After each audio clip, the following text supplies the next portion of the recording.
Itong nasa kaliwa ay galing sa service provider, at nasa kanan naman ay ang solar system natin. Itong switch sa gitna ay para sa automatic, at manual selection ng ATS, iselect natin ito sa automatic.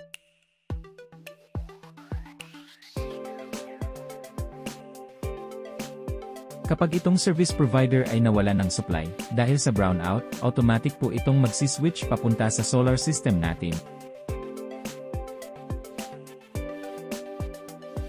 I-off ho muna natin ang breaker ng service provider, para kunwari ay nag-brownout. Panoorin nyo ho kung ano mangyayari. Ayan po, automatic siyang nag-switch sa solar system natin.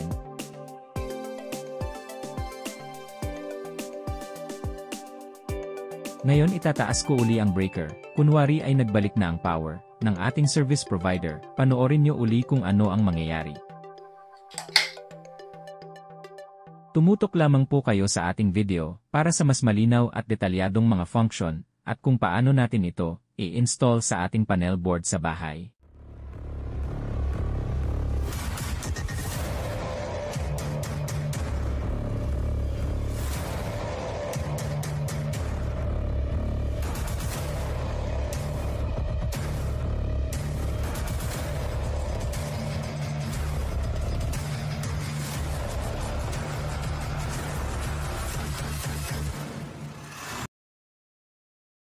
Dito na ho tayo mag-umpisa sa distribution box ng ating solar system. Napanood nyo na ho yung unang bahagi niyan sa una nating video.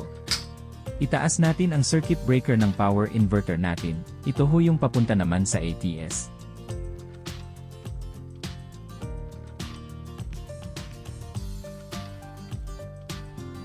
Ayan hong bumaba na red wire sa kanan, yan ang line ng solar system, galing power inverter. Ito hong red wire na ito na nakakabit sa emergency power ng ATS.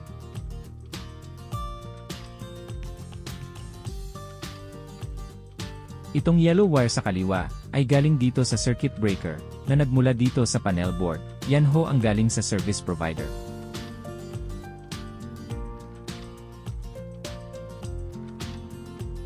Dito sa panel board, yang nasa itaas, yan ang ating main breaker sa ating kabahayan. Inalis ko dyan yung main line ng service provider.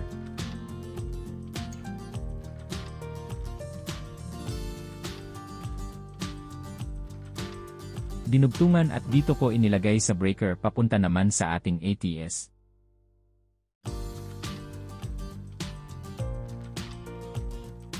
At ang nanggaling dito sa load side ng ATS, kung makikita nyo, nagdaan dito ang isang linya, bago naman pumasok sa panel board, at mag-tap sa mismong main breaker, para masukat ang ating konsumo, na kukonsumuhin load sa buong kabahayan.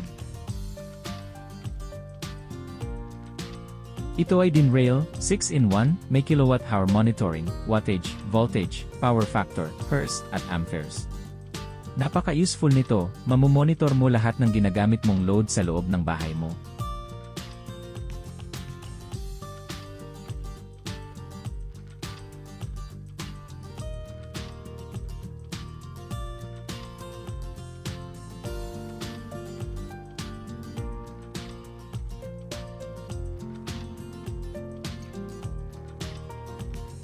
Itong nasa kaliwa ay galing sa service provider, at nasa kanan naman ay ang solar system natin. Itong switch sa gitna ay para sa automatic, at manual selection ng ATS, iselect natin ito sa automatic. Kapag itong service provider ay nawala ng supply, dahil sa brownout, automatic po itong magsiswitch papunta sa solar system natin. I-off ho muna natin ang breaker ng service provider, para kunwari ay nag-brownout. Panoorin nyo ho kung ano mangyayari.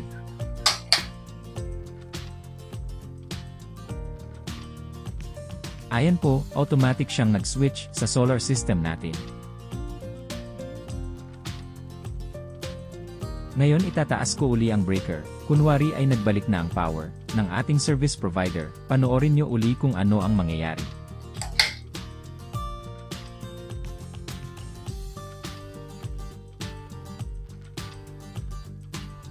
Ganito ho nagpa-function ang ATS, ang nanggaling sa service provider, ay nagtap dito sa kaliwa ng normal power, at ang galing sa solar system, ay dito naman sa kanan nagtap ng emergency power.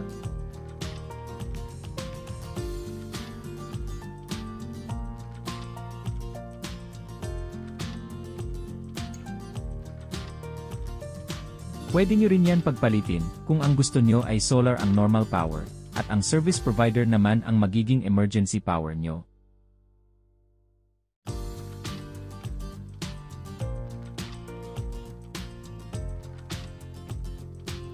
Kung nakaselect sa manual naman, ang switch sa gitna, kailangan mo itong pihitin, papunta sa kanan, kung gusto mong paganahin ang solar system.